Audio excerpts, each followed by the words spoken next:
আশা করতে পারি নারীর ভিতর থেকে যে নারী ওযুই করে না, নামাজ তো আরো পরে নারী ওযুই করে না, ওই নারী থেকে আমি কি আশা করতে পারি?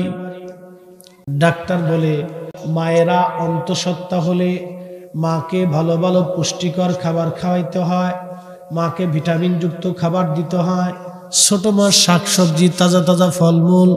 আল্লাহ রাসূল বলছেন, আমার উম্মত তোমরা নারীদেরকে, অন্তঃসত্ত্বা নারী যারা গর্ভবতী নারী, তাদেরকে তোমরা সুন্দর সুন্দর তাজা তাজা খেজুর খাওয়াও, অর্থাৎ সুন্দর সুন্দর রসালো খেজুর তোমরা খাওয়াও। যেই খেজুরের মধ্যে বেশি প্রোটিন শক্তি ওই খেজুর তোমরা খাওয়াও, কারণ খেজুরের মধ্যে অনেক শক্তি থাকে এবং এটা শরীরে যাওয়ার সঙ্গে সঙ্গে কাজ করে। এবং খেজুর খাওয়ার সঙ্গে সঙ্গে এমন একটা ফল, সেটা সারা শরীরের মধ্যে একবারে খাওয়ার পরপরই কয়েক মিনিটের মধ্যে ছড়িয়ে যায়। খেজুর এরকম শক্তিশালী একটা ফল। আল্লাহ রাসূল বলছেন, তোমরা তোমাদের গর্ভবতী নারীদেরকে তাজা তাজা খেজুর খাওয়াও। আর বেডিরে তো খেজুর খায় না, খায় হলো ফুসকা, শটপটি। কি কথা কর না? উস্কা ফুসকা শটপটি বাদা, ওই সানাজুর, তারপরে মুড়ি, এই আমি যা খাইলে মানুষের রোগ হয়, বেডি তাই খায়। পরে ডাক্তারের কাছে যা খালি ওষুধ খায়, খালি ওষুধ খায়। বাংলাদেশের কিছু মানুষ আছে খালি সুসায় তেল দিয়ে ভাত খায়, খাই গরুর গোশের তেল, খাসির গোশের তেল, পোলট্রি মুরগির ভিতরে তেল, সবজির ভিতরে তেল, তেল দিয়ে সুসাই দিয়ে রান্ধে, ইরিনি বিরিনি সিরিনি আমি যেবি খাইয়া। পরে আইয়া কয়, জানোস আমি ভারতের অনেক বড় ডাক্তার দেখেছি, আমার ফিরে 5 লক্ষ টাকা খরচা, খুব বসন দেখাইতেছে, আমি বিরাট বড় ডাক্তার দেখেছি। তুমি ডাক্তার দেখে এসে দেশে ভাব নিলে কি হবে কত? ও তো রিক্সা আলাই ভালো, ও ফ্যাটেল মেরে দিয়ে ডাইল ভাত খেয়ে নিশ্চিন্তে ভাত করে খেয়ে ঘুমায় পড়ছে। আর ও বেটা ওষুধ না খালি ঘুমিয়ে আসে না। তো জিন্দিগির দাম আছে কি কথা কর না কে? ও জিন্দিগির 4 পয়সাও দাম আছে। এমন বাবলুইছে ক্রেডিট দেখে দিস, আমি ভারতের বিরাট বড় ডাক্তার দেখেছি, বাবলুইছে। শেরপুরের মুসলমান নারী ভালো খাইলে বাচ্চা হৃষ্টপুষ্ট হয়। গর্ভবতী নারী যদি পুষ্টিকর খাবার খায় তো বাচ্চা হৃষ্টপুষ্ট হয়। গর্ভবতী নারী যদি সুন্দর মতো ঘুমায় তো বাচ্চার ব্রেন ভালো হয়। এই জন্য ডাক্তাররা বলে দুধ খাইতে, ডিম খাইতে, ছোট ছোট মাছ, কাঁচা সবজি এবং ভালো ভালো ফলমূল খাইতে বলেছে গর্ভবতী নারীদেরকে। আর বলছে গর্ভবতী নারীর যদি ঠান্ডা লাগে, অসুস্থ হয়, তাহলে ভবিষ্যতে এই বাচ্চা অসুস্থ হবে, ক্ষতিগ্রস্ত হবে, বাচ্চা নিউমোনিয়া হবে, হাঁপানি হবে, বিভিন্ন রোগে আক্রান্ত হতে পারে। এই জন্য ওই সময় গর্ভবতী নারীদেরকে কেয়ারফুল রাখা হয়, সযত্নে রাখা হয়। তাদের কাজ কম করতে বলা হয়, বেশি কাজ করতে নিষেধ করা হয়, ঠান্ডা জনিত কোনো কাজ করতে নিষেধ করা হয়, ভারী কাজ করতে নিষেধ করা হয়, যাতে বাচ্চার ক্ষতি না হয়। এখন আমার প্রশ্ন, মা অসুস্থ হলে যদি বাচ্চা অসুস্থ হয়, মা ঠান্ডা লাগলে যদি বাচ্চার নিউমোনিয়া ভবিষ্যতে হয়, তাহলে যেই নারী বাচ্চা পেটে করে নিয়ে সারা রাত্র নাটক সিনেমা নাচানাচি দেখে, ওই বেডির বাচ্চাও ভবিষ্যতে জন্ম নিয়ে নাচানাচি টিকটক হয়। আস্তে করে জোরে কর।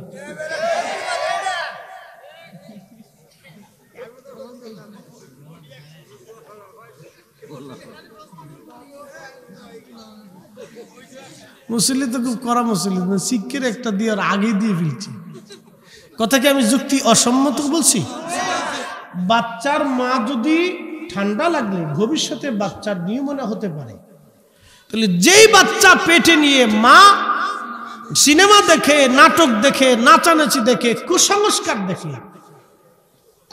রীতিনীতি দেখে, যা দেখতে চোখের অসৌন্দর্য, মনের অসৌন্দর্য, এবং যেগুলি দেখাটা আমাদের জন্য আসলে একবারে বিলকুল হারাম না জায়েজি, এগুলি কোনো মা যদি বাচ্চা পেটে নিয়ে দেখে, তাহলে মার দেখার কারণে বাচ্চার উপরে প্রভাব পড়ে। এই জন্য হুজুর গাউসে পাক মহিউদ্দিন আব্দুল কাদের জিলানী রাহমাতুল্লাহির মা, তিনি এমন আবেদা সালেহা জাহেদা ছিলেন যে মা সারা জীবন কোরআন পড়েছে, বাচ্চা পেটে নিয়ে তাহাজ্জুদ পড়েছে, বাচ্চা পেটে নিয়ে সারা রাত ইবাদত করেছে, হুজুর গাউসে পাক মহিউদ্দিন আব্দুল কাদের জিলানী দুনিয়াতে আসার পরে 18 পারা কোরআনকে আল্লাহ তার সিনার ভিতরে জমা করে দুনিয়াতে পাঠিয়ে দিয়েছে। একসাথে চিৎকার মেরে বলেন আল্লাহু আকবার। নারী সমাজদেরকে এই কথাটা বুঝে যেতে হবে। ও মা বোনেরা, এই কথাটা ভালো করে বুঝে তারপরে বাড়ি যাবে। আগের যুগে দাদি নারীরা মা চাষিদেরকে বলতো কোরআন পড়ো, নামাজ পড়ো, কারণ তুমি বাঁচবা না মরবা কোনো গ্যারান্টি নেই। কারণ বাচ্চা জন্ম দেওয়ার সময় অনেক মায়ের মৃত্যু হয়, এটা অনেক কঠিন কাজ। আল্লাহ রসুল বলছেন কোন মা যদি বাচ্চা জন্ম দেওয়ার সময় মৃত্যু হয়, আল্লাহ তাকে পরিপূর্ণ শাহাদাতের মউত নসিব করে দেয়। ও মা মরতে দেরি হয়, জান্নাতে যাইতে দেরি হয় না, কারণ তার এই মৃত্যুটা হয় অত্যন্ত কঠিন এবং জটিল মৃত্যু হয়। এই মৃত্যুটা তার জীবনে অত্যন্ত ভয়াবহ এবং কষ্টের মৃত্যু হয়, যার কারণে ও মা মরতে দেরি হয় তো আল্লাহ জান্নাত দিতে দেরি করে না। একসাথে বলবেন আল্লাহু আকবার। মনে রেখে নিতে, কোন মা যদি বাচ্চা দিতে যায় মারা যায়, একবারে সাথে সাথে আল্লাহ তাকে পরিপূর্ণ শাহাদাতের মউত নসিব করে। প্রিয় মুসলমান বন্ধুগণ আমার, এই জন্য উচিত আমাদের মা বোনদেরকে কিছু ধর্মীয় শিক্ষা, মাসলা মাসাইল, মাসনুন দোয়া আর এই মাহফিল থেকে কিছু শিখে বাড়ি পর্যন্ত যাওয়া। আমি আমার মা বোনদেরকে বলে দিই যে হে মা বোনেরা, পৃথিবীতে বহু নারী কবরে চলে গেছে, আজও পর্যন্ত কোনো নারী আর ফিরে আসে নাই। পৃথিবীর বহু সুন্দর সুন্দর নারীরা মাটির সাথে মিশে গেছে, আর কোনোদিন তারা ফিরে আসে নাই। রানী দ্বিতীয় এলিজাবেথ, যাকে বলা হয় 70 বছর সে লন্ডন ব্রিটিশদের রানী ছিল, তার কপালের মধ্যে একটা হীরকখণ্ড ছিল, নাম কোহিনূর। ৩,৫০০ মার্কিন ডলারে এই কোহিনূরের দাম। মনোযোগ দিয়েন, পৃথিবীর সবচেয়ে দামি হীরাটা তার কপালে শোভা পাইত। এই রানী এলিজাবেথ পৃথিবীর সবচেয়ে দামি দামি খাবার তিনি খাইতেন, দামি বিছানায় ঘুমাইতেন, দামি তার বিরাট বড় প্রাসাদ, তার ওই প্রাসাদের বাথরুমটাও পর্যন্ত সোনা রূপা দিয়ে বানানো, তার খাটটাও সোনা রূপা দিয়ে বানানো, তার বাড়ির ঘরের ভিতরে ধুলাবালি যাবে এমন কোনো ব্যবস্থা নাই, এত সুন্দর করে বানানো।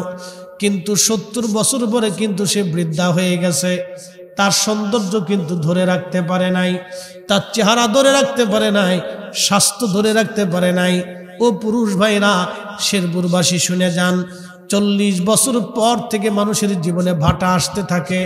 আপনি যতই দামি খাবার খান না কেন, আপনার জীবনে ভাটা আসবে, চুল পাকতে থাকবে, চামড়া ঘুষাইতে থাকবে, শক্তি কমতে থাকবে, চোখের পাওয়ার কমবে, দেহের পাওয়ার কমবে, অঙ্গের পাওয়ার কমবে, কানের পাওয়ার কমবে, আপনার জবানের পাওয়ার কমে যাবে, জিহ্বার পাওয়ার কমবে, পেটের পাওয়ার কমবে, মাথার পাওয়ার কমতে থাকবে, শুধু কমতে থাকবে। ডিমোশন ডিমোশন ডিমোশন, আর প্রমোশন তার হয় না। অতএব দিন যত যায় তত মানুষ কবরের দিকে যায়, দিন যত যায় তত কবরের দিকে যায়, দিন যত যায় কবরের দিকে চলে যায়। আমরা সবাই কবরের যাত্রী, দুনিয়াতে থাকার জন্য আসি নাই। অতএব দুনিয়ার থেকে যেহেতু থাকবই না, এই দুনিয়াটা একটা ধোঁকা, এই দুনিয়া আপনাকে ধোঁকা দিবে। আপনার সন্তান ধোঁকা, আপনার স্ত্রী ধোঁকা, আপনার জমি জমা ধোঁকা, আপনার বাড়ি গাড়ি ধোঁকা, সবই ধোঁকা ধোঁকা ধোঁকা ধোঁকা ধোঁকা। আপনার সঙ্গী হবে আপনার আমল। ইন্নাল্লাযীনা আমানু ওয়া আমিলুস সলিহা, নিশ্চয় যারা আমলে এবং ইমানে আমলে পাকা, উলাইকা হুম খায়রুল বারিয়া, সৃষ্টির মধ্যে তারা সেরা। জাযাউহুম ইনদা রাব্বিহিম জান্নাহ, আল্লাহ তাদের জন্য একটা জান্নাত বানাইছেন। তাজরি মিন তাহতিহাল আনহারু খালিদিনা ফিহা আবাদা।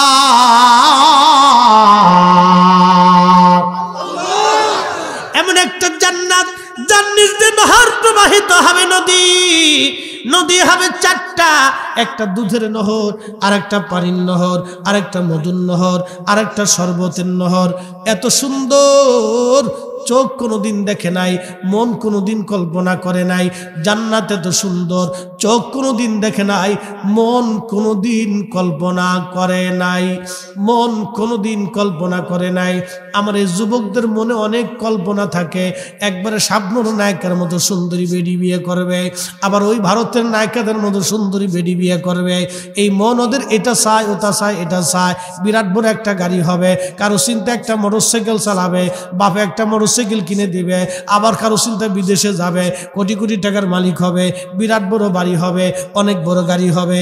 অনেক কল্পনা করে ওরা, রাত্রিবেলা ঘুমায় ঘুমায় স্বপ্নেও কল্পনা করে ওরা। কিন্তু আল্লাহর জান্নাতের কথা আল্লাহ বলেন, কোনো চোখ কোনোদিন দেখে নাই, কোনো মন কোনোদিন কল্পনা করে নাই। আমি আল্লাহ এত সুন্দর করে জান্নাত বানাইছি। জান্নাতের একটা হুর এতই সুন্দর, ওই হুরের জিহ্বা মুখ থেকে যদি একটু থুতু পৃথিবীর মধ্যে ফালাই দিত, তাহলে এই থুতুর সুঘ্রাণে তামাম পৃথিবীর সুঘ্রাণময় হয়ে যাইত।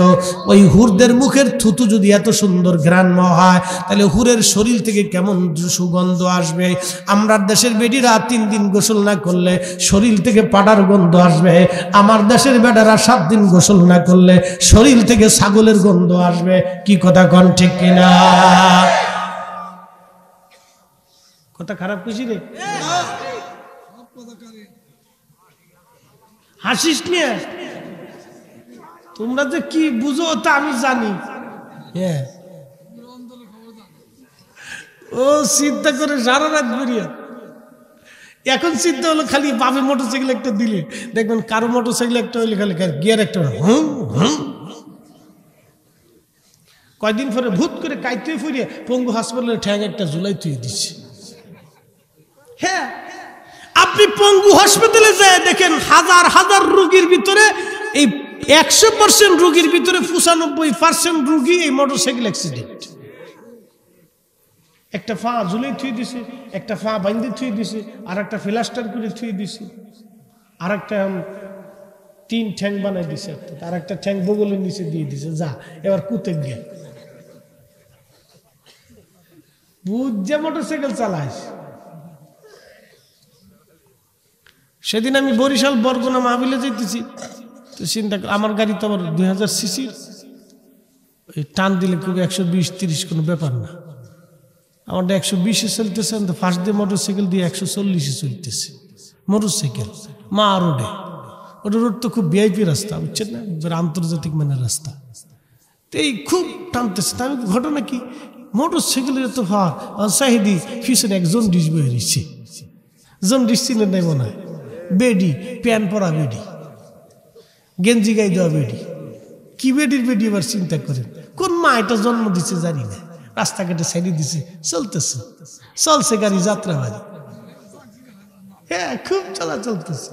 ওই বেডি যদি তোদের কপালে পড়ে তো কপালের গোষ্ঠী কি শেষ।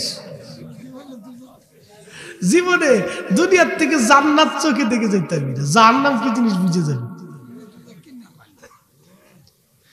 কোন নারী বিয়ে করতে হবে আজকে শিখিয়ে দিয়েছি, বলবো বলবো নি? খালি মাদ্রাসার বেডি না, বহু মাদ্রাসার বেডি, বুরকালা বেডি টিকটক করে।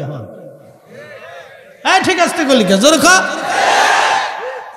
মাদ্রাসায় পরে আমাদের টিকটক করা দিচ্ছে। আমি বাইরে মতো পাই না, জুতা দিয়ে বাইরে একবারে সোজা করে লাইতাম। বেডি বুরকা পরে টিকটক করতেছে, আমার বুরকার ইজ্জত শেষ করে ফেলাইছো। কি কথা কর না কেন? বুরকার ইজ্জত মাইরে শেষ করে ফেলাইছে বেটি।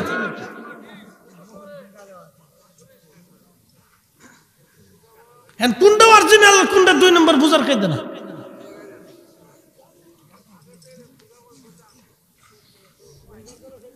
শুনিয়া যান বাবা মুসলমান, হযরত ওমর রাদিয়াল্লাহু আনহু রাতের আধারে ঘুরতে গেছে। ওনার উদ্দেশ্য হলো সারা রাত ঘুরে ঘুরে হযরত ওমর দেখতেন কে খায় কে খায় না, কে ঘুমায় কে ঘুমায় না।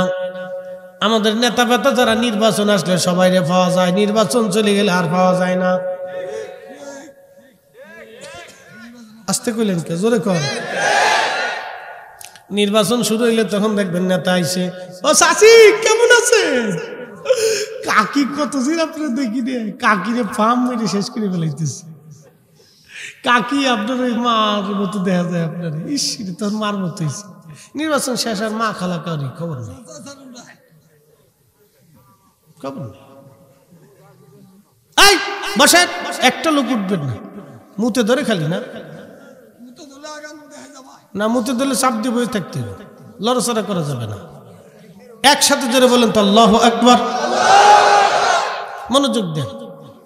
হযরত ওমর এত বড় নেতা, কত বড় নেতা বুঝাইতেছি, কত বড় রাষ্ট্রপতি ছিল বুঝাইতেছি।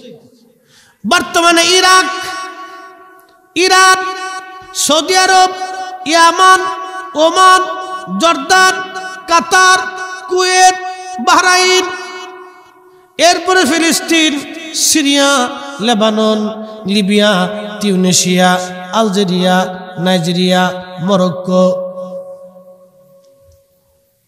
বাংলাদেশের মতো অন্তত 300-400 দেশের সমান একটা দেশের তিনি রাষ্ট্রপ্রধান।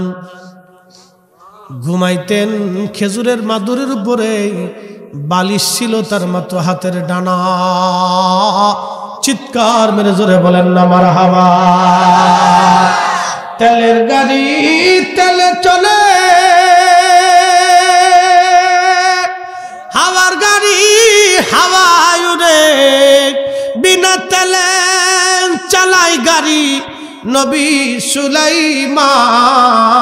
আমরা সেই মুসলমান, আমরা সেই মুসলমান। কথা বলেন ঠিক কিনা? হযরত ওমর রাদিয়াল্লাহু আনহু ঘুরতে ঘুরতে মরুভূমির মধ্যে গেছে। বেদুইন পল্লীতে যায় দেখলেন একটা ঘরের মধ্যে মিটমিট করে আলো জ্বলে।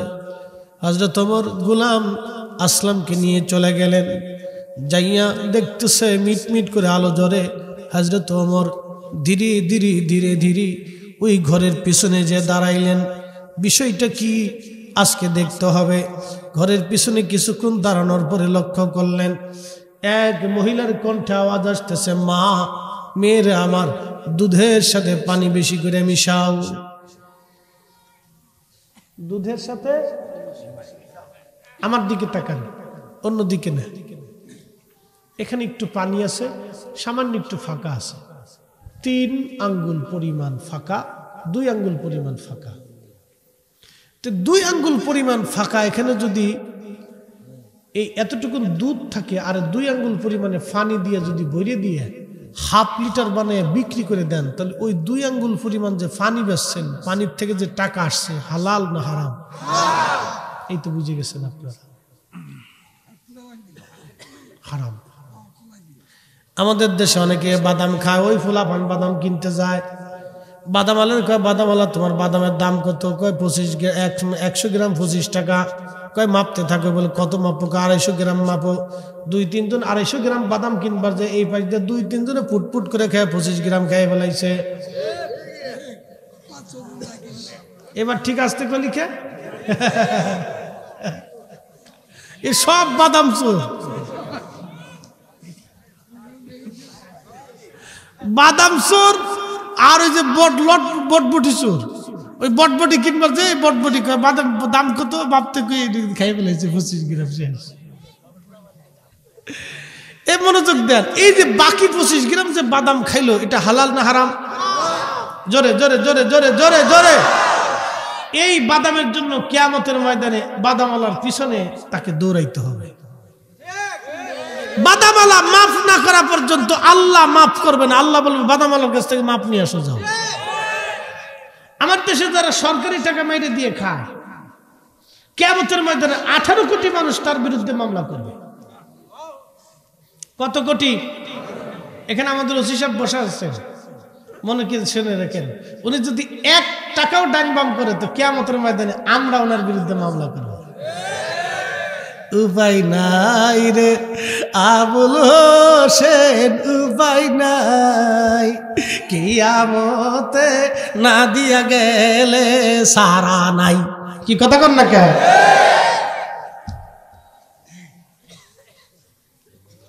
কোন সারাসারি নাই ওই দিন।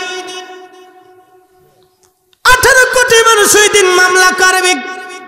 হাজির তো আমার হাই হাই পিছনে দাঁড়ায় শুনতেছে।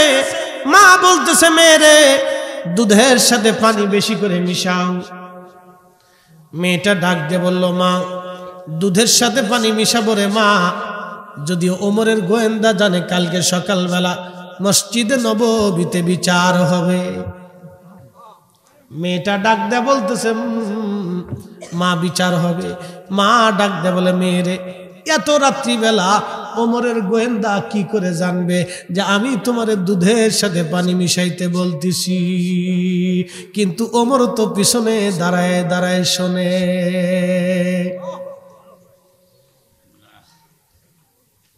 এ মেয়ে তাড়াতাড়ি দুধের সাথে পানি মিশাও। মেয়েটি ডাকতে বলতেছে, মা ক্ষমা করে দিবেন, যদি নাও জানে রে মা, আমার আল্লাহ জানে আমি দুধের সাথে পানি মিশাবো না মা। তোমার গোলামকে বললেন, গোলাম রে জায়গাটা চিহ্নিত করে রাখ, সকালবেলা আসতে হবে, এখানে কাজ আছে। চলে গেলেন হযরত আমিরুল মুমিনিন ওমর। যাইয়ার পরে তিনি তাহাজ্জুদ নামাজ পড়লেন, ফজরের নামাজ পড়লেন। তাহাজ্জুদ ফজরের নামাজ পড়ার পরে হযরত ওমর রাদিয়াল্লাহু তাআলা আনহু তিনি সকালবেলা গোয়েন্দা বাহিনীকে পাঠায় বললেন, যাও অমুক বধু এলাকায়, পল্লী এলাকায় একটা মহিলা আছে, একটা মেয়ে আছে, তারা হতদরিদ্র গরিব, খোঁজ নিয়ে দেখো তার ফ্যামিলির মধ্যে কে বা কারা আছে। গোয়েন্দারা আসার পরে সংবাদ দিল, আমিরুল মুমিনিন ওই মহিলার স্বামী মারা গেছেন, মহিলার একটা মেয়ে এবং ওই মহিলা ফ্যামিলির মধ্যে দুইজন মানুষ, তারা দুধ বিক্রি করে খায়, তারা খুবই গরিব মানুষ। নদীর এপার ভাঙ্গে ওপার গরিব, এই তো নদীর খেলা। সকাল বেলার ধনী রে তুই ফকির সন্ধ্যা বেলা, সকাল বেলার ধনী রে তুই ফকির সন্ধ্যা বেলা।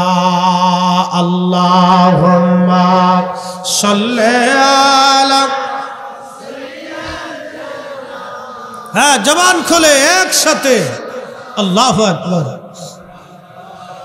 ওয়া আলা আলি সাইয়্যিদিনা,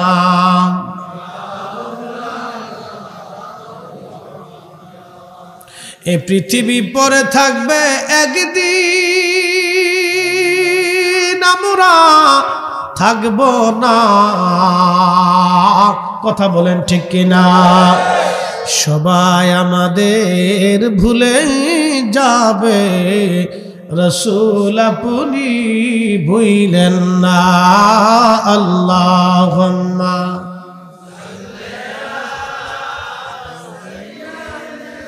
না হয় না, জবান খোলেন। আহারে দুরূদ শরীফ টাইম আর হবে না জীবনে। আলা আলি,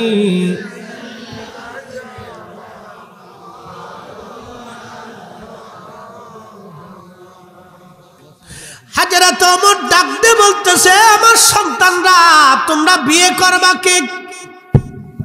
বড় ছেলে সাহাবী ছিলেন, তার নাম আব্দুল্লাহ ইবনে ওমর। আব্দুল্লাহ ইবনে ওমর বলতেছে, আব্বাজান আমি তো শাদী করছি, আমার স্ত্রীর আর দরকার নাই, আপনি আমার ছোট ভাইকে বিয়ে করায় দেন,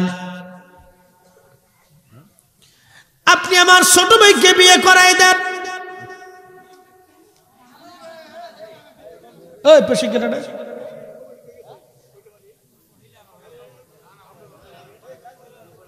পিছনে কেন?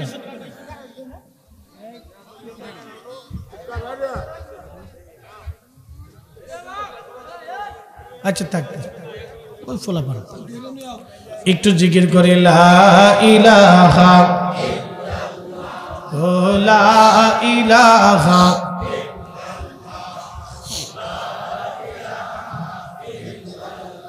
জোরে, লা ইলাহা হাসবি রব্বি জাল্লাল্লাহ মাফি কলবি গায়রুল, আহা নূর মুহাম্মদ, বলি নূর মুহাম্মদ, লা ইলাহা ইল্লাল্লাহ, লা ইলাহা, ও লা ইলাহা, একটু জিকির আল্লাহ আল্লাহ আল্লাহ আল্লাহ আল্লাহ। শয়তান দূর হোক। একসাথে জবান খুলে আল্লাহর দেওয়া জবান দিয়ে আল্লাহর জিকির হবে। আল্লাহ আল্লাহ আল্লাহ আল্লাহ আল্লাহ আল্লাহ আল্লাহ আল্লাহ আল্লাহ আল্লাহ আল্লাহ।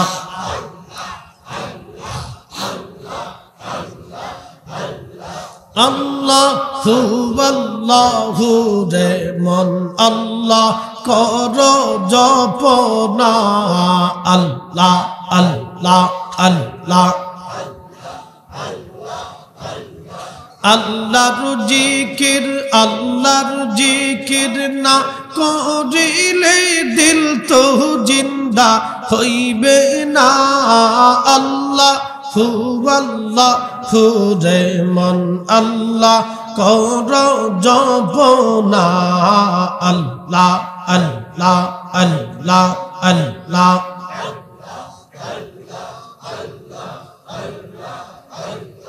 জবান খুলে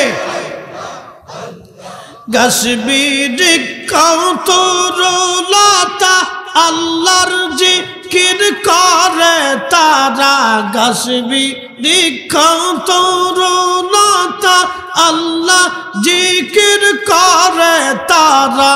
মানুষ হইয়া তোমরা কেন আল্লাহ জিকির করো না। আল্লাহ আল্লাহু রে মন আল্লাহ কর জপনা।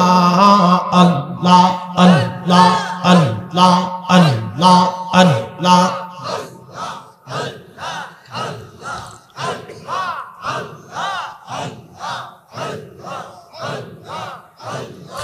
আসমান জমিন গ্রহ তারা আল্লাহর জিকির করে তারা।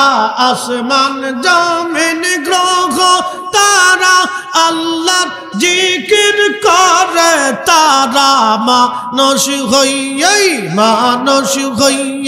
তোমরা কেন আল্লাহর জিকির করো না। আল্লাহু আল্লাহু রে মন আল্লাহ কর জপনা। আল্লাহ আল্লাহ আল্লাহ আল্লাহ।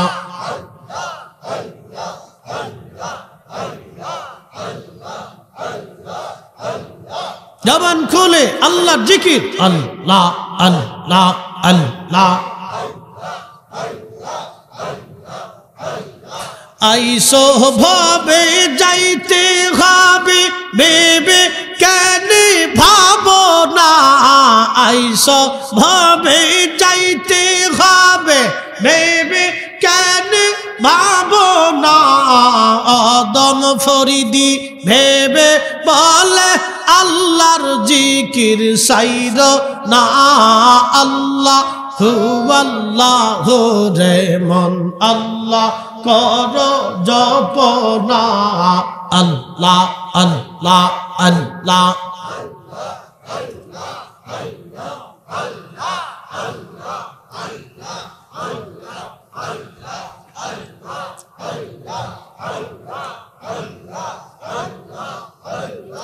আল্লাহর জিকির না করিলে দিল তো জিন্দা হইবে না।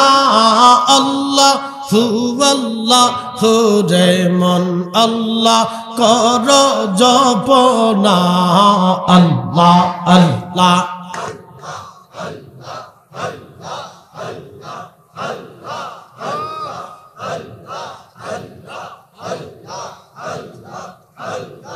লা ইলাহা ইল্লাল্লাহু মুহাম্মাদুর রাসূলুল্লাহ সাল্লাল্লাহু আলাইহি ওয়াসাল্লাম। একবার চিৎকার মেরে জোরে বলেন না মারহাবা।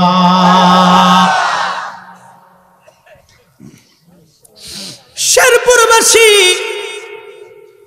হযরত ওমর বলে, ছেলেরা কে বিয়ে করবা বলো, আমি মেয়ে পছন্দ করছি। বড় ছেলে আব্দুল্লাহ ইবনে ওমর বলেন, আব্বা আমি বিয়ে করছি, আমার স্ত্রীর দরকার নাই, আমার ছোটটাকে বিয়ে পড়ায় দেন। ছোটকে বললেন ছেলে বিয়ে করবা? বলে হ্যাঁ বাবা করব। বলে বেটা আমি মেয়ে পছন্দ করছি। মেয়ের পরিচয় বেদুইন পল্লীতে, বাবা মারা গেছে গরিব, মেয়ে দুধ বিক্রি করে তাদের সংসার চলে। তুমি কি বিয়ে করবা? তবে আমি ওমর জানি মেয়েটা আধার রাত্রে দুধের সাথে পানি মিশাই নাই। যেই মেয়েটা গভীর আধার রাতে আল্লাহকে ভয় করে, এই মেয়েটাই আমার ওমরের পুত্র বধূ হিসেবে আমি চাই। তুমি কি মনে করো বেটা বলো। ছেলে বলল আব্বা জান আপনার পছন্দই আমার পছন্দ। হযরত ওমর মেয়ে পছন্দ করলেন তাকওয়াশীল, আল্লাহকে ভয় করা মেয়ে। আর আমরা পছন্দ করি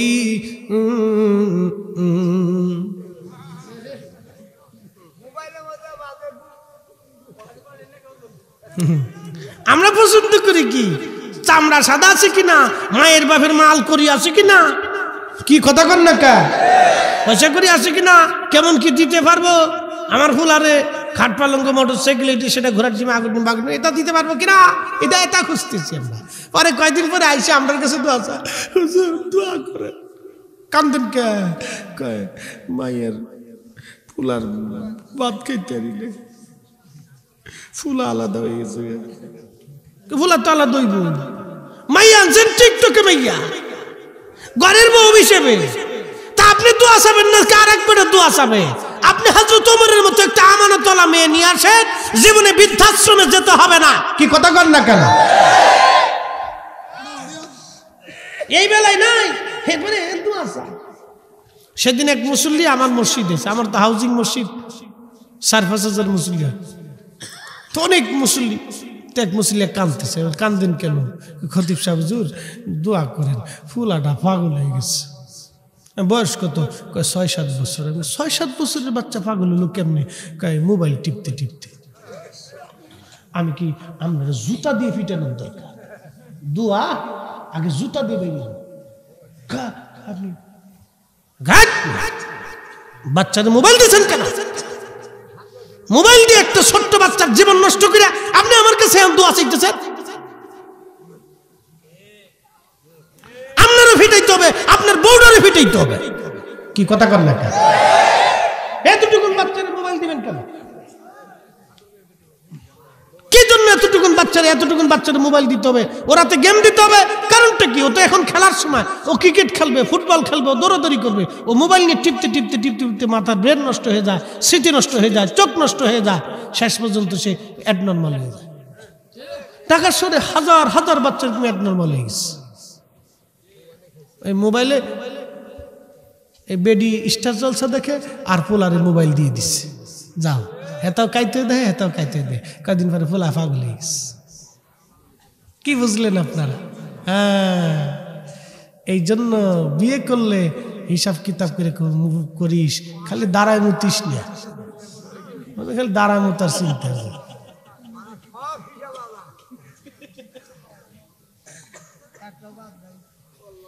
মুরব্বীদেরকে বলতেছি, বিয়ে করাইলে বাচ্চাদেরকে হযরত ওমরের মতো সিদ্ধান্ত নিয়ে করাবে। একসাথে বলবেন না মারহাবা। এখন ফুলা কেমনে বিয়ে দিবেন, মাইয়া কেমনে বিয়ে দিবেন, এখন আরেকটাও আসছে না। কষ্ট হইতেছে আপনাদের? চলবে? আর 15 মিনিট সময় দেওয়া যাবে না ইনশাআল্লাহ? তাহলে একসাথে জোরে বলেন তো আল্লাহু আকবার। এখন মেয়ে বিয়ে কেমনে দিবেন শুনে জানেন? মেয়ে কার কাছে দিবেন এটা শুনে যান। পৃথিবী বিখ্যাত একজন আলেম, তার নাম হযরত আব্দুল্লাহ ইবনে মুবারক রাহমাতুল্লাহ আলাইহি। আব্দুল্লাহ ইবনে মুবারক রাহমাতুল্লাহ আলাইহির বাবার নাম মুবারক। মুবারক ছিলেন একজন তুর্কি ব্যক্তির কৃতদাস। এই লোকটা অনেক ধনী ছিল, বিরাট বড় পয়সাওয়ালা, বিরাট বড় সম্পদওয়ালা ছিল এই লোকটা। ওই তুর্কি একদিন মুবারক রাহমাতুল্লাহ আলাইহিকে বলল, বেটা তুমি তো আমার গোলাম, আমার তো অনেক বড় বড় ফলের বাগান আছে। তুর্কিরা তো আগে থেকেই ধনী, তাদের বড় বড় ফলের বাগান, আমার বাগান, এরপরে আপনার কমলার বাগান, মালটার বাগান, আপেলের বাগান। ওই লোকটা ছিল আনারের বিরাট বড় বড় বাগান।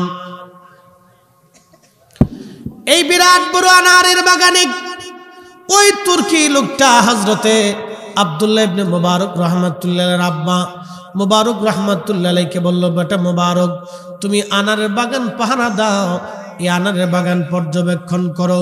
হযরত মুবারক বললেন, ঠিক মালিক, আপনি চলে যান, চিন্তা করতে হবে না, আমি আনারের বাগান পাহারা দেব। তুর্কি ব্যক্তি আনারের বাগান পাহারা দিতে দিয়ে গোলামের হাতে দিয়ে চলে গেলেন। 6 বছর পরে তিনি আসছেন। 6 বছর পরে আসার পরে তিনি আবার জিজ্ঞেস করলেন, মুবারক, আমার তো বিরাট বড় আনারের বাগান, পাহারা দিতে বলেছিলাম, তুমি পাহারা দিয়েছো, পর্যবেক্ষণ করেছো, আমার আনার খাইতে মন চায়, তবে মিষ্টি আনার খাবো না, আমার জন্য একটা টক আনার তুমি এনে দাও। মুবারক আনার আনলেন, কিন্তু আনারটা মিষ্টি লাগলো না, আনারটা লাগলো টক। আনারটা টক লাগলো না, আনার হলো মিষ্টি। তখন ওই মালিক ডাক দেয়, বলেন, মুবারক রে, তোরে আনতে বললাম মিষ্টি টক আনার, তুই নিয়ে আসলি মিষ্টি আনার, তুই কি জানিস না কোনটা মিষ্টি কোনটা টক? মুবারক রাহমাতুল্লাহ বলতেছেন, মালিক মাফ করে দিবেন, আপনি আমাকে আনারের বাগান পাহারা দিতে বলেছেন, পর্যবেক্ষণ করতে বলেছেন, রক্ষণাবেক্ষণ করতে বলেছেন, খাইতে বলেন নাই। আমি আজকে 6 বছর পর্যন্ত একটা আনার খেয়ে দেখি নাই কোনটা টক কোনটা মিষ্টি। চিৎকার মেরে জোরে বলেন না মারহাবা। তেলের গাড়ি তেলে চলে, হাওয়ার গাড়ি হাওয়ায় উড়ে, বিনা তেলে চালায় গাড়ি নবী সুলাইমান। আমরা সেই মুসলমান, আমরা সেই মুসলমান। মালিক ডাক দে বলে, মুবারক বলিস কি, 6টা বছর তুই কোন আনার খাইস না? বলে, না মালিক, আপনি খাইতে বলেন নাই, পাহারা দিতে বলেছেন, আমি পাহারা দিয়ে গেছি, একটা আনারও আমি কোনোদিন খাইয়া দেখি নাই। এবার মালিক চিন্তা করলো, রে বেটা, পাইছি ছেলে, এরকম ছেলে হাজারেও লাখেও মিলে না।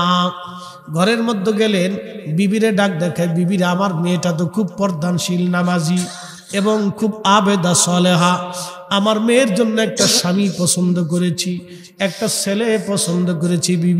বিবি বলতেছে, স্বামী আমার, আপনি তো অনেক বড় জমিদার, অনেক পয়সার মালিক, আপনি কোন ছেলে পছন্দ করেছেন, কোন জমিদারের ছেলে? বলতেছি, বিবিরে, কোনো জমিদারের ছেলে না, আমার বাড়ির কর্মচারী গোলাম আমার মুবারক, মুবারকের সঙ্গে আমার মেয়ের বিবাহ দিব। ডাক দে বলল, স্বামী বলেন কি, একটা গোলামের সাথে আপনি আপনার মনিবের মেয়ে বিবাহ হবে কেমনে?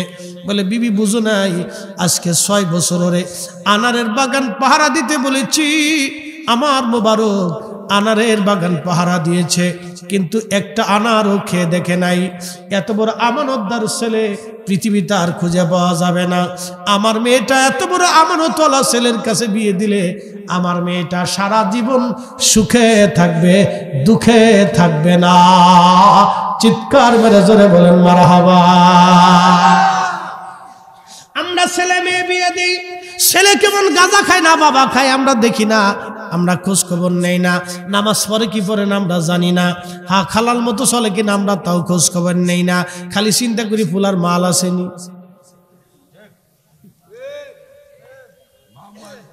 খালি দেখেন যে পয়সা আছে নাকি, বিরাট বড় পয়সার মালিক কিনা। এতে দেখি পোলা বিয়ে মেয়ে বিয়ে দেয়, পরে লাস্টে যুদ্ধ বিগ্রহ লাগে, সারাসারি কারাকারি মারামারি গুতাগুতি ফিটিফিটি ঝগড়া ফাসাদ অশান্তি সালিশ দরবার হামলা মামলা সামলা সামলা এগুলো চলতে থাকে। শোনেন, এই মেয়ের গর্ভে আল্লাহ একটা সন্তান দিছিল।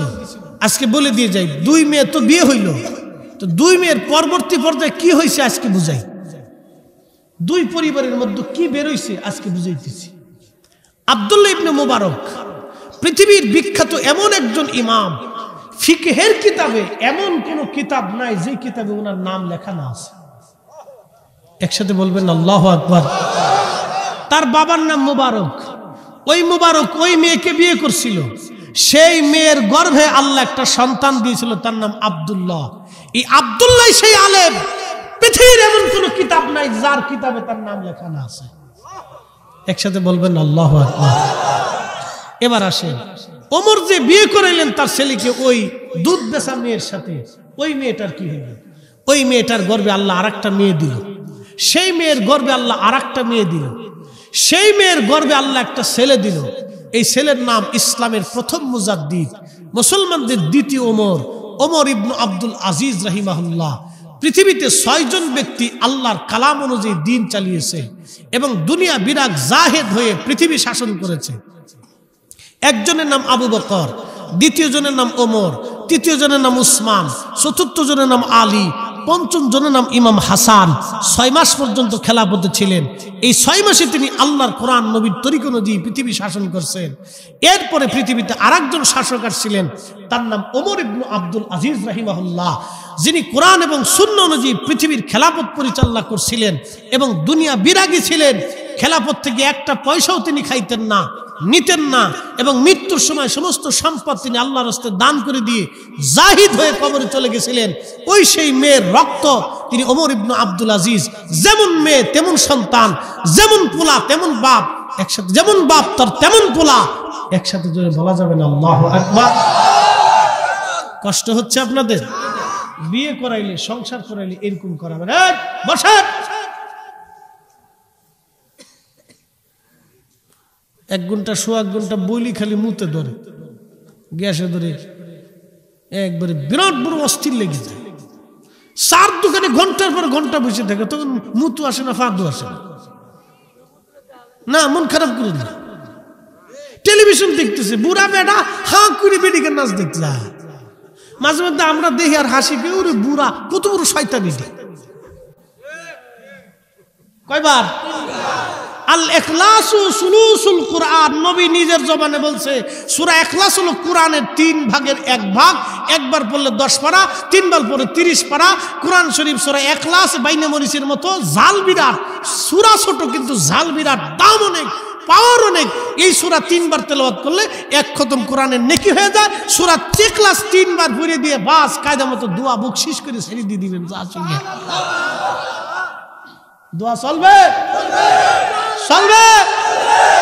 হাত উঁচা করে বলেন চলবে, হাত উঁচা করে বলেন চলবে।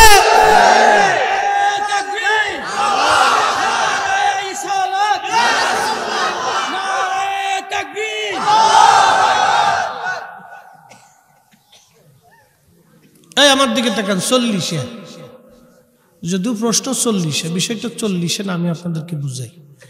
এই মাসালার উপরে আজ থেকে 550 বছর আগে মাসালা লেখছেন। তিনার নাম ইমাম আব্দুর রহমান জালালউদ্দিন আসসুয়ুতি। বর্তমান বাড়ি মিশরের আল আজহার বিশ্ববিদ্যালয়ের পাশেই ওনার গুরুস্থান। পৃথিবীর কয়েকজন মুহাদ্দিসের একজন মুহাদ্দিস, যিনি এমন কোন ইলমের শাখা নাই যে শাখায় তিনি কিতাব না লিখছিলেন, তিনি ইমাম সুয়ুতি। ৭৫ বার আল্লাহর নবীর সাথে তার স্বপ্নে দেখা হয়ে গেছে। ওনার জীবনী যদি বলি তাহলে ওয়াজ আর একটা হবে, রাত শেষ হবে, কষ্ট বাড়াবো না, শুধু মাসালাটা বলে দিয়ে যাই। ওনার ফতোয়ার কিতাবের নাম আল-হাবিল ফতোয়া। আমার গাড়িতে, আগের গাড়িতে সবসময় রাখতাম, এখন নতুন নিশি ওইটাতে রাখবো ইনশাল্লাহ। আল-হাবিল ফতোয়া কিতাবটা খুব জরুরি।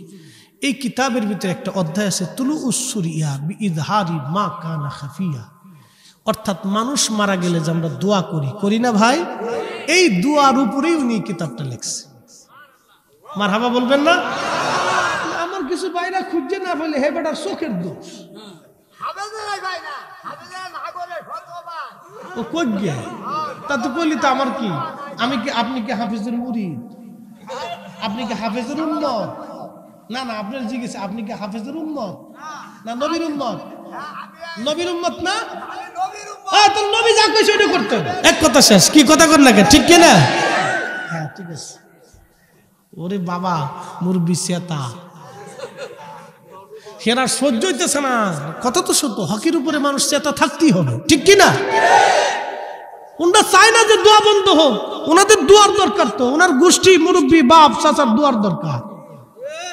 দোয়ার তো সবার দরকার। বাপ, এই পটিয়ার গোরস্থানে 100 বছর আগে যার কবর আছে, ওই কবরের পাশে আজকে কেউ যায় না, কেউ দোয়া করে না, তার নাম ভুলে উচ্চারণ করে না। তার মানে দোয়া যখন দরকার হবে তখন দোয়া করার আর লোক থাকবে না রে বাপ। কথা কন না, ঠিক কিনা?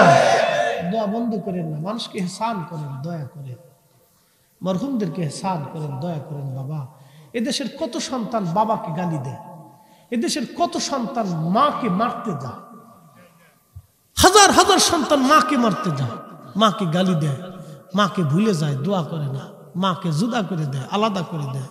আহা, যে সন্তান জিন্দা অবস্থায় মাকে জুদা করে দেয়, সেই সন্তান মা মরে যাওয়ার পরে দোয়া করবে না, এটাই স্বাভাবিক। বাপ মানুষকে ইহসান করেন, দয়া করেন। সবাই দোয়া করবে না, সবারই দিয়ে আল্লাহ দোয়া কামনা করে না। আল্লাহ যারে কবুল করে সেই আল্লাহর দরবার হাত বাড়াইতে পারে। হ্যাঁ, কথা করে ঠিক কিনা? যারে কবুল করে সেই আল্লাহর দরবারে হাত বাড়ায়। আদম সফিউল্লাহ সর্বপ্রথম আল্লাহর দরবারে হাত বাড়াইছিল। আল্লাহ সারেন্ডার, রব্বানা যালামনা আনফুসানা, আমি ভুল করে ফেলছি, আমাদের আব্বা হাত তুলে ফেলেছে। তো আমরা আব্বার তরিকে যে কেউ যদি হাত তুলে ফেলে তো আল্লাহ তারা ফিরায় না, আল্লাহ তারা মাফ করে দেয়। বুঝতে পারছেন? এবার শুনেন এই মাসালার সমাধান উনি 550 বছর আগে লেখছেন। ইমাম তাউস রাহিমাহুল্লাহ, তিনি ছিলেন 70 জন সাহাবীর ছাত্র। ইমাম আহমদ ইবনে হাম্বল এই মাসালার হাদিস লেখছেন তার কিতাবুজ জুহুদি, আমার ঘরে আছে। তো কিতাবুজ জুহুদি ইমাম আহমদ ইবনে হাম্বল লেখছেন, তিনি 6 লক্ষ হাদিসের হাফেজ ছিলেন। কত বড় বড় আলেমরা এই মাসালার সমাধান দিয়ে গেছে। দেখেন, আমরা না পাইলে তো ভাই আমরা চোখের দোষ, অন্তরের দোষ, দলের টানাটানি, মতের টানাটানিতে এগুলি করে। তো খুব মনোযোগ দেন। এই মাসালার সমাধান দিয়েছেন ইমাম তাউস, যিনি 70 জন সাহাবীর ছাত্র ছিলেন। তিনি বলতেছেন, আমাদের জমানাতে মানুষ মারা যাওয়ার পরে আমরা 7 দিনের দিন 40 দিন পর্যন্ত জানতাম মানুষ কবরে দোদুল্যমান থাকে, পেরেশানির মধ্যে থাকে। কথা সত্য। কোনো ব্যক্তি যদি মারা যায়, তাকে যদি আল্লাহ মাফও করে দেয়, তারপরেও কবরের ভিতরে একটা পেরেশানি আছে।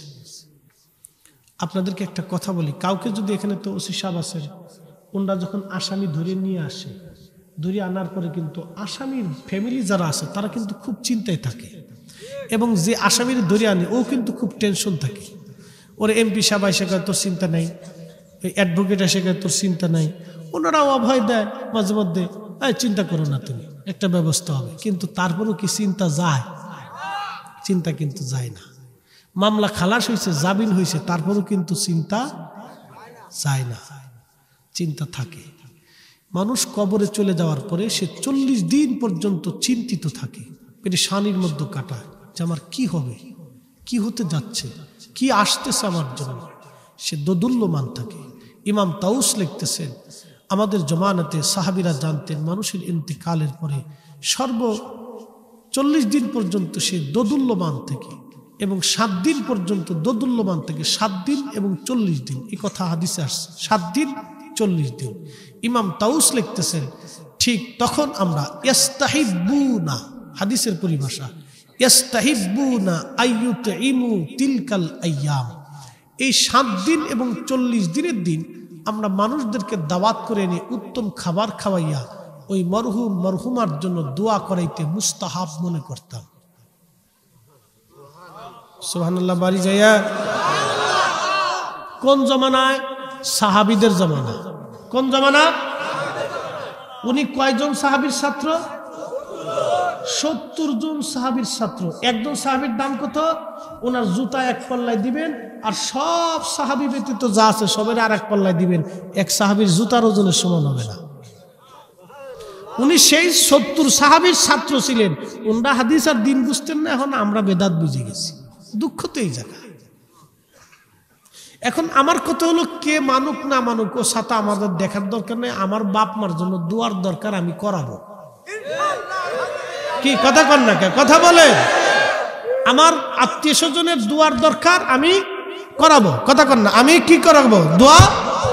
জোরে বলেন, দোয়া। কারো ভালো না লাগলে আসুক না, দরকার নেই। দাওয়াত দিব, মন চাইলে আসুক, না আসুক না আসুক, ওইটা নিয়ে আমাদের ঝগড়া করার দরকার নেই। আল্লাহ আমাদেরকে কবুল করুক, সকলে বলেন আমিন। মোহতারাম উপস্থিতি, তারা ওই 7 দিন এবং 40 দিনের দিন তারা মানুষদের জন্য, মরহুমদের জন্য দোয়া করাইতেন। 40 দিনের একটা বরকত। আমাদের যারা তবলিগ করে তারা 40 দিনের একটা সিল্লা দেয় না? 40 দিনের কিন্তু একটা বরকত আছে। 40 দিনের একটা হিসাব কিন্তু আলাদা আছে। আমাদের দেশে অনেকে দেখেন 40 ওয়াক্ত নামাজের কথা বলে না। মদিনাতে 40 ওয়াক্ত নামাজ যদি কেউ একসাথে জামাতের সাথে আদায় করে, আল্লাহ তারে মুনাফিকের খাতা থেকে তার নাম কেটে দেয়। সুবহানাল্লাহ বললেন না? কেউ যদি একটানা 40 দিন পর্যন্ত জামাতের সাথে তাকবীরে উলার সাথে নামাজ পড়ে, আল্লাহ রাব্বুল আলামিন তার অন্তর থেকে মোহর গুনাহ সবকিছু কেটে দিয়ে তার আল্লাহ কবুল করে নেয়। তাহলে 40 দিনের একটা আলাদা কিন্তু বরকত আছে। আমাদের নবীকে আল্লাহ 40 বছরের কোরআন শরীফ আল্লাহ নাজিল করছিলেন, 40 বছর আসার পরে তো 40-এর একটা বরকত আছে আলাদা। অতএব খামাখা খালি ফেসাল করে বেদাতকে শিক্ষের বাড়াই, এটা অশান্তির কাজ আর কি, এগুলো বেহুদ একটা কাজ। মানুষ 40 দিনে করুক না 2 মাসে করুক না 6 মাসে করুক না, মূল উদ্দেশ্য হলো মাইয়িতের জন্য দোয়া করা। নাম যেটা হোক, ফাতিহা হবে না ফায়তা হবে না 40 হবে না 7 দিন হবে না মিলাদ হবে না দোয়া হবে, নাম যেটাই হোক না কেন, মূল কাজ হলো মাইয়িতের জন্য দোয়া করা, মরহুমদের জন্য ইস্তেগফার করা, জিন্দা মানুষের পক্ষ থেকে মৃত মানুষের কবরে কিছু নেকি পাঠানো, কোরআন তেলাওয়াতের নেকি, কালেমার নেকি, কিছু জিকির ফিকিরের নেকি তাদের কবরে পাঠাই দিয়ে আল্লাহ তাদেরকে যাতে মাফ করে দেয়। মুর্দা মানুষের পক্ষে জিন্দা মানুষ আল্লাহর কাছে দোয়া করবে। কি কথা কন না, ঠিক কিনা? এটা হলো উদ্দেশ্য। আর কোন উদ্দেশ্য আছে না? চেয়ারম্যান মেম্বারি এটা কোন উদ্দেশ্য আছে না, আর কোন উদ্দেশ্য নেই, এই উদ্দেশ্য। আচ্ছা, এখানে আরেকটা মাসালা আছে। আজকাল মহিলারা উচ্চ স্বরে তালিম করে, ইসলাম এটা কতটুকু যুক্তিযুক্ত না? এখন এখানে একটা বিষয় আছে, মহিলাদের তালিম তরবিয়তটা একটু সেফ জায়গা হইলে সুন্দর হয়, যাতে তাদের কণ্ঠের আওয়াজটা বাহিরে না আসে। কিন্তু আমাদের দেশে তো পরিবেশ খুব দুর্গম, মানে এ ধরনের সিসিও খুব কম, ঘনবসতি বেশি, মানুষ বেশি, যার কারণে ইচ্ছা থাকলেও উপায় হয় না। কিন্তু আমার কথা হলো যেন তালিমটা বন্ধ না হয়, কারণ মহিলাদের মাসলা মাসাইল দোয়া দুরুদ এগুলো শিখার দরকার আছে, এগুলো প্রয়োজন আছে, বুঝছেন? আমরা যত যাই কিছু বলি, আমাদের নারী জাতিরা যদি এখান থেকে দূরে আসে তাহলে অনেক কিছুই তারা জানতে পারবে না। কিছু বিষয় আছে, যেমন আমার যে ভাইরা মিলাদের বিরোধিতা করে, এরা শুধুমাত্র বেদাত বলে না জায়েজ বলে ফতোয়া দিয়ে দেয়। এখন আমি যদি বলি ফতোয়া দিয়ে দিই না মহিলা উচ্চস্বরে কথা বলতে পারবে না, সে না জায়েজ, হারাম, কথা তো সত্য। আমি ফতোয়া দিতে পারি, ফতোয়া দিলে উল্টাইতে পারবে না কেন? কারণ আল্লাহর কোরআনের আইন হচ্ছে যে মহিলা আর উচ্চস্বরের আওয়াজ যেন পরপুরুষের কানে না আসে। এটাও পর্দার খেলা। কি কথা কর না কেন? এটা কিসের খেলা? এই মহিলা আজকের মাহফিলে আইছে, এটাও পর্দার খেলা। কিন্তু আমরা হারাম বলতে পারবো না, কারণ আমার এই ওয়াজ শুনে, আমার আগের বক্তার ওয়াজ শুনে একজন মহিলা যদি আমল করে তাও লাভ আছে। কি কথা ঠিক কিনা? যদিও শরীয়ত দৃষ্টিকোণ থেকে একটু ডাইন বাম হচ্ছে, কিন্তু সুদূর প্রসারী চিন্তার কারণে আমরা এটাকে নাজায়েজ বলতে পারতেছি না, বুঝতে পারছেন? এই জন্য আমাদের চিন্তাটা থেকে সুদূর প্রসারী একটা চিন্তা। এই পদ্ধতিতে নবীর জমানায় কোনোদিন মাহফিল হইছে? হ্যাঁ, কেউ দেখাইতে পারবেন? কেউ পারবেন না। এখন যদি আমি ফতোয়া দিই যে পদ্ধতিতে নবীর জামানা হইছে না, তা আপনি করেন কে? তাহলে কি হবে? দলিল দেন, দলিল নবীর পদ্ধতিতে করতে হবে। এখন নবী তো এই পদ্ধতিতে ওয়াজ করাই নাই, সাহাবীরাও করাই নাই, তাবিরাও করাই নাই, তা আপনারা করান কে? এখন আমরা যদি বেদাতের ফতোয়া দিয়ে এটা বন্ধ করে দিই, তাহলে হাজার হাজার মাহফিল বন্ধ হয়ে যাবে, দ্বীনের চর্চা বন্ধ হবে, তালিম তরবিয়ত বন্ধ হয়ে যাবে, নসিহত বন্ধ হয়ে যাবে। তাতে লাভ হবে শয়তানের, লস হবে ইমানদারের। কথা বুঝতে পারছেন? সুদূর প্রসারী চিন্তায় যদিও বেদাত, কিন্তু করা জায়েজ, মুস্তাহাব। সৃষ্টির মধ্যে একটা আমল, যে আমলটা অন্য আমলকে কবুল করায়, নিজে তো কবুল হয়, অন্য আমলকে কবুল করায়, এই আমলের নাম দুরুদ। যেই দোয়ার মধ্যে দুরুদ হয় না, ওই দোয়ারতে কোনো দোয়া কবুল হয় না। যেই মজলিসের নবীর দুরুদ হয় না, ওই মজলিসটা হলো শয়তানের মজলিস। ওই মজলিস কখনো আল্লাহর মজলিস হতে পারে না।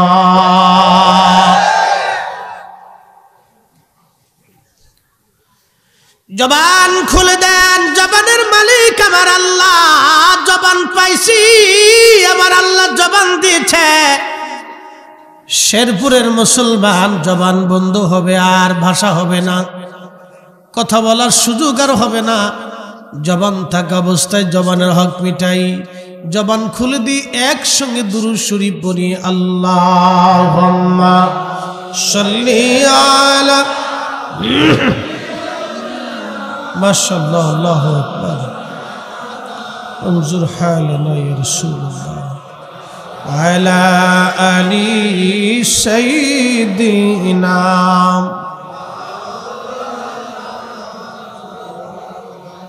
তুমি মোদের আশার আলো, তাই তো তোমায় বাসি ভালো। তুমি মোদের আশার আলো, তাই তো তোমায় বাসি ভালো। হৃদয় নামের ফুলদানিতে, হৃদয় নামের ফুলদানিতে গেথে রেখেছি প্রেমের মালা। ইয়া রাসূলুল্লাহ ইয়া হাবিবাল্লাহ, বলি ইয়া রাসূলুল্লাহ ইয়া হাবিবাল্লাহ ইয়া রাসূলুল্লাহ। বালাগাল উলা বিকামালিহি কাশাফাত দুজা বিজামা, হাসুনাত জামিউ সালিহি সাল্লু। কালেমা তাওহীদ আরশে লেখা,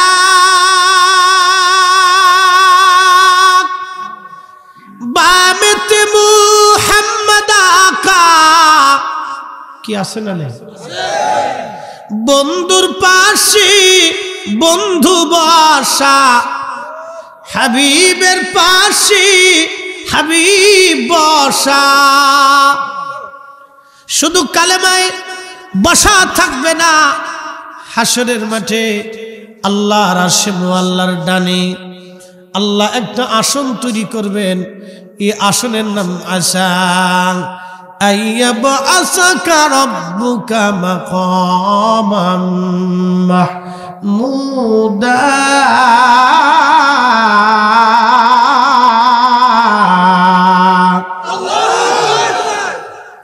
শ্রেষ্ঠ নবী দিলাম রিক, তরিয়ে নিতে রোজা শরীক। কি কথা বলেন, ঠিক কি না? কোন নবী? জোরে বলেন। দুনিয়ার সব মানব, দুনিয়ার সব জিন, দুনিয়ার সব ফেরেশতা, দুনিয়ার সমস্ত সৃষ্টিগুলি এক পাল্লায় যদি দেন, আমাদের নবীকে যদি আর এক পাল্লায় দেন, আমাদের নবীর ওজনের সমান হবে? হতে পারে? শ্রেষ্ঠ নবী দিলাম রিক। কাজী নজরুল লিখতেছে। কাজী নজরুল চিনছেন? শোনেন, আপনাদেরকে বলি, এই বাংলাদেশের কোন মা কাজী নজরুলের মতো এত মেধাবী ছেলে জন্ম দিতে পারবে না। আর হবে কি না সন্দেহ আছে। আমাকে অনলি 1% দেখান। আন্ডার ম্যাট্রিক পাস একটা ছেলে এত প্রবন্ধ সাহিত্য গ্রন্থ লেখছে, বাংলা ভাষাকে সমৃদ্ধ করে গেছে। তার ভাষার ব্যবহার এতই চমৎকার এবং উচ্চ মাপের ছিল যে তার ভাষা বুঝতে হলে বাংলা ডিকশনারি দেখে এখনো অনেক ডক্টরদের, বাংলা ডিভিশনের ডক্টরদের বাংলা ভাষা বুঝে নিতে হয়। বুঝতে পারছেন? সেই কাজী নজরুল ইসলাম আন্ডার ম্যাট্রিক, ৪৫০০ না তো হামদে বাড়ি তালা তিনি লিখে গেছেন। একসাথে বলবেন না মারহাবা? তার একটা শোনাচ্ছি। শ্রেষ্ঠ নবী দিলাম রিক, তরিয়ে নিতে রোজা শরীক। পথ না ভুলি তাই তো দিলে পাক কুরআনের বাণী। খুদা তোমার মেঘের বাণী। বলেন সুন্দর ফুল সুন্দর ফল মিঠা তোমার মেঘের বাণী। খুদা তোমার মেঘের বাণী। তুমি কতই দিলে রতন, ভাই বারাদার পুত্র স্বজন। দিছে কে? একসাথে বলেন, কে দিছে? তুমি কতই দিলে রতন, ভাই বারাদার পুত্র স্বজন, ক্ষুধা পেলি অন্ন যোগাও, মানি চাই না মানি খোদা তোমার মেঘের বাণী। সুন্দর ফুল সুন্দর ফল, মিঠা নদীর পানি, খোদা তোমার মেঘের বাণী, খোদা তোমার মেঘের বাণী। আল্লাহ তার নবীকে আরশে মুআল্লাতে মাকামে মাহমুদে বসাইয়া মহা ইজ্জত আল্লাহ বানাবে। সৃষ্টির মধ্যে সব মানব জাতি সেই দিন থাকবে উলঙ্গ। আমার নবীজি শুধুই মাত্র পরা থাকবে জান্নাতের পোশাক। কবর থেকে সবাই উত্থিত হবে উলঙ্গ। আবার নবীকে রওজা মোবারক থেকে জান্নাতের পোশাক পরাইয়া আল্লাহর নবীকে ৭০,০০০ ফেরেশতা দিয়ে পাহারা দিয়ে গার্ড অব অনার দিয়ে মিছিল দেওয়াইয়া দেওয়াইয়া আমার আল্লাহ তার নবীকে মাকামে মাহমুদ ওয়ালা হিসেবে বসাই দিবে। হইছে না? আরো জোরে বলেন, আরো জোরে। আমেরিকার প্রেসিডেন্ট বাংলাদেশে আসলে বিরাট বড় পাহারা, রাশিয়ার প্রেসিডেন্ট বাংলাদেশে আসলে বিরাট বড় পাহারা, কিন্তু হাসরের ময়দানে এরা সব ল্যাংটা হইয়া আল্লাহর দরবারে সিজদায় পড়ে থাকবে। একটা মানুষ তাদেরকে দেখতে যাবে না, ঠিক কি না? একটা মানুষ তাদের চেহারার দিকে তাকাবে না। কিন্তু আমার নবীজিকে আমার আল্লাহ রওজা শরীফ থেকে ৭০,০০০ ফেরেশতা দিয়া জান্নাতের পোশাক পরাইয়া মিছিল দেওয়াইয়া দেওয়াইয়া হাসরের ময়দানে নিয়ে আরশে মুআল্লার ডানে মাকামে মাহমুদে বসাইয়া তামাম সৃষ্টির সামনে নবীকে আল্লাহ ইজ্জতওয়ালা বানাবে, ইজ্জতওয়ালা বানাবে, ইজ্জতওয়ালা বানাবে। আমরা সেই নবীর উম্মত, কিন্তু মসজিদের জুতা চুরি করি। আমরা সেই নবীর উম্মত, ভাইয়ের হক মাইরে দিছি আর আমরা বুঝাই দেই নাই। আমরা সেই নবীর উম্মত, অন্যের টাকা মাইরে দিয়ে হজে যাইয়া হজ করে আইছি, কিয়ামত পর্যন্ত হজ করলেও বাবা হজ হবে না। হবে কিয়ামত পর্যন্ত। অন্যের সম্পদ মাইরে দিছি, বিদেশ নিয়ে নাম নিয়ে টাকা মারছি। 2 দিন আগে খবরে দেখলাম এক প্রার্থী ভোটে দাঁড়াবে, এই বেটা মসজিদের টাকা চুরি করে দিনা দিছে। কি বুঝলেন? এতে ভোটে কারাইব। এর যদি বাংলাদেশের অর্থমন্ত্রী বানাই দেন তো পার্লামেন্টের এমপিকার জুতা পর্যন্ত চুরি করে লিয়ে যাবে। কি চোরের চোর, মসজিদের টাকা চোর মানে মারাত্মক চোর। ওই একবারে বনি ইসরায়েলের চোরের সেই তো মারাত্মক চোর, ইহুদিদের সেই তো মারাত্মক। কষ্ট হচ্ছে আপনাদের? কিছু সময় বসা যাবে না ইনশাল্লাহ? শোনার তো দরকার, বুঝে যাওয়ার দরকার। সারা রাত্র, হ্যাঁ ওর শেরপুরের মানুষের পাওয়ার আছে, জামালপুর শেরপুরের সারা রাত্র এরা এই হারিকেন ধরে আগেও আসছেন তো। আল্লাহু আকবার। তাহলে একসাথে জোরে বলি তো আল্লাহু আকবার। আল্লাহু আকবার ওয়ালিল্লাহিল হামদু বিসমিল্লাহির রাহমানির রাহিম।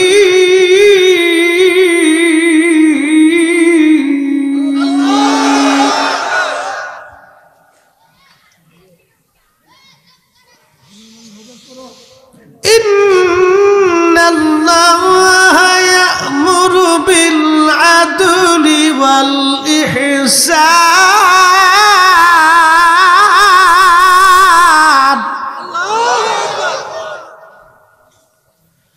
আল্লাহর কোরআন বলে, আমি হুকুম প্রদান করছি তোমাদেরকে, তোমরা দুনিয়াতে ইহসান করবে, ন্যায় বিচার করবে, অন্যায় করবে না, যেটা ন্যায় সঙ্গত সেটা তোমরা করবা, অন্যায়টা করবা না।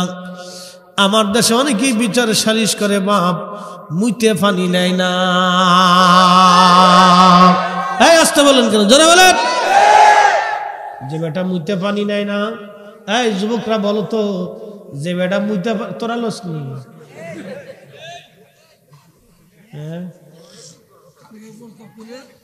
তোরা তো ছেলে মেশিন দাঁড়াই মানে গাছের গোড়াত করিস না কিন্তু সাবধান। মুসলিম লীগ সামনের কাতারে আইছে কিন্তু দাঁড়ায় মুতে, একটাও ঠিক মতো কুলুক করে নেই, মুইতে আইছে কিন্তু কুলুক করে ওয়াজ শুনতে আইছে। যাক, তারপরে আইতে হইব, কি কথা ঠিক কিনা, এরপরে আইতে হইব, বইতে হইব। বইছে মুসলিম আলা, আর কতটি সার্ভিস দিয়ে ঘুরতেছে, যেটি ওই যে শর্টপটি বাদাম চানাচুর খাচ্ছে, ওদের সাথে ওরা বালা, কারণ ওরা বেহেশতের বাগানের ভিতরে ঢুকছে, আল্লাহর জান্নাতের বাগানে বসছে। এই কারণে আল্লাহ ওদের ভিতরে একজনকে কবুল করবে। ছোটকালে আমরা এরকম দুষ্টু ছিলাম, এখন সে নাই বুজুর্গ হয়েছি, বুঝছেন না। আগে তো একবারে বেশি সুবিধা ছিলাম, তা তো না, বয়স তো একবারে ওই বয়সটা তো দুষ্টুমের বয়স। তো যাই হোক, ওরা আস্তে আস্তে একদিন আমরা আবার কবরে চলে যাব। ওরাই থাকবে, ওরাই সাজাবে, ওরাই বক্তা হবে, ওরাই সভাপতি হবে, ওরাই মাহফিল সাজাবে, ওরাই উদ্যোক্তা হবে, ওরাই কালেকশন করবে, ওরাই মসজিদের মুসল্লি, ওরাই মসজিদের মুসল্লি। ওরা আবার চলে যাবে, আবার নেক্সট জেনারেশন আসবে। এইভাবে যুগ যুগ যুগে কত জেনারেশন গেল আসলো, গেল আসলো, গেল আসলো, কিন্তু ফিরে আসে না। একদিন মাটি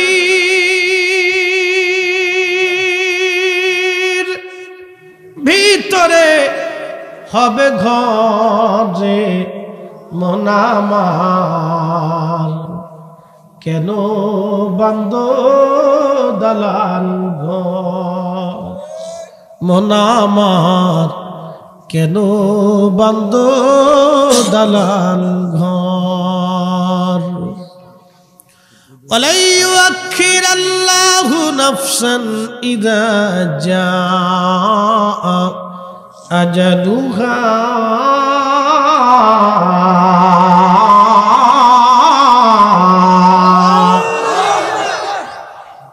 কোরআন শরীফ শুনলে ভালো লাগে না খারাপ লাগে? কেন ভালো লাগে জানেননি? ঈমান আছে এই জন্য ভালো লাগে। আল্লাহর কোরআন, আল্লাহ বলছেন ঈমানদার কারা? মুমিন। কোরআনের আয়াত শোনার সঙ্গে সঙ্গে তাদের ভালো লাগবে। আল্লাহর কোরআন বলতেছে ওয়া ইযা তুলিয়াত আলাইহিম আয়াতুহু যাদাতুহুম ঈমানা।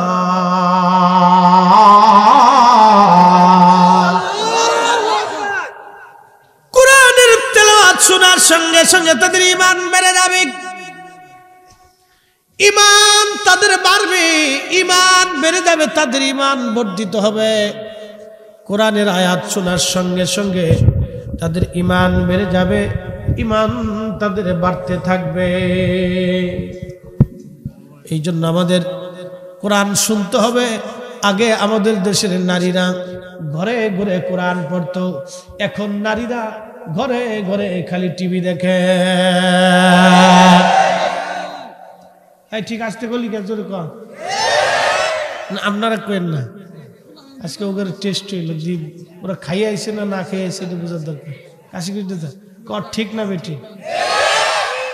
খাওয়ার আছে, ওরাও ঠিক কর। এবার আসেন আজকে একটা থিম চিন্তা দিয়ে যাই। আমাদের দেশে আগে নারীরা কোরআন শরীফ তেলাওয়াত করতো সকালবেলা। ছোট্টকালে দেখতাম গ্রামের প্রত্যেক ঘর থেকে কোরআনের আওয়াজ আসতো। কথা ঠিক কিনা বাপ? এখন কোরআন তো পড়েই না, ফজরের নামাজই পড়ে না। বেডির লিপস্টিক নষ্ট হবে দে মাইয়া অজুই করে না। যে মাইয়া লিপস্টিক নষ্ট হবে বিদায় অজু করে না, ওই মাইয়ার থেকে আমরা ভালো কোনো জাতি আশা করতে পারি না। তোরা খালি ঠিক জোরে কইস না, তোরা তো মুক্তি ভানি লুসকে, তো তোদের ভিতর থেকে কি আশা করা যায়? কাদি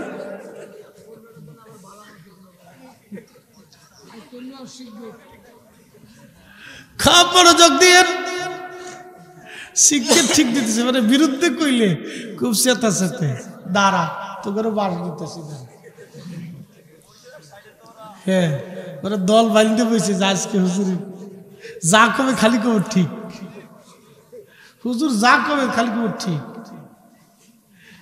ওরা দল বাঁধতে এসে বসে বসার দরকার। ওরা মাহফিল আইলেই বালা। অনেকেই দেখা যায় মুরব্বী, কিছু মুরব্বী আছে ফোলাফান মসজিদে গেলে মুতল্লি ধমক দিছে, তুই চুপ কে, তোর বাহে নামাজ পড়ে না, তুই মসজিদে ঢুকছুত কে, ধমক একটা দিছে না। হ্যাঁ, তা বের হয়ে দূর পরে আর কয় বুড়া না মারা পর্যন্ত আর মসজিদে আইতাম না। ওই যে মসজিদে বেরিয়েছে আর মসজিদে যায় না, ধমক দেওয়া যাবে না, ওখানে ফরাইতে হবে, যাইতে দূরে ফরাইতে হবে। সিস্টেম অনুযায়ী বাচ্চারা মসজিদে যাবে, মাহফিলে আসবে, এখান থেকে দুইটা কথা ওরা শিখবে। এখান থেকে যদি না শিখে তো কোথার থেকে শিখবে? আপনাদের জন্য আজকে একটা সারা জীবনের থিম চিন্তা মগজে দিয়ে যাব। হুজুর গাউসে বাফ মহিউদ্দিন আব্দুল কাদের জিলানী রহমতুল্লাহ 18 পারা কোরআন শরীফ সিনার নিয়ে সিনায় ভিতরে ভরে আল্লাহ তাকে মায়ের পেট থেকে দুনিয়াতে পাঠিয়েছিল। ওনার শরীরের রক্তে রসুল করিমের রক্ত প্রবাহিত ছিল। উনি আল হাসানি ওয়াল হুসাইনি, হাসানি হুসাইনি বুঝছেন, সরাসরি ইমাম হাসান হুসেইন রাদিয়াল্লাহু আনহুর রক্ত ছিল। আর ইমাম হাসান এবং হুসেইনের রক্ত ধারণ দিয়ে পৃথিবীতে ইমাম মাহদী আসবে। এই রক্ত খুবই পবিত্র রক্ত। এই রক্ত যাদের শরীরে প্রবাহিত হবে তারা বেনামাজি হয় না, তারা বেশরাবি হয় না, বেখেয়ালি হয় না, বেরোজাদার হয় না, বেশরী হয় না, তারা নারীর জন্য মাতুয়ারা হয় না, দুনিয়া বিরাগী জাহিদ হয়, আল্লাহ বলা হয়, নবীর আশিক তারা হয়। একসাথে বলবেন না আল্লাহু আকবার। আমরা দেশে অনেকে আওলাদের রাসূল দাবি করে কিন্তু বিড়ি খায়। এটা আওলাদের রাসূল না, এটা শয়তান, শয়তানের আওলাদ, আওলাদের শয়তান। কি কথা কন না কেন? নাম দিছে আওলাদের রাসূল, খাই বিড়ি, ওরে সর্বনাশ, ওরে বর্তমানে খাওয়ানোর দরকার, খা তুই শয়তান কোথাকার।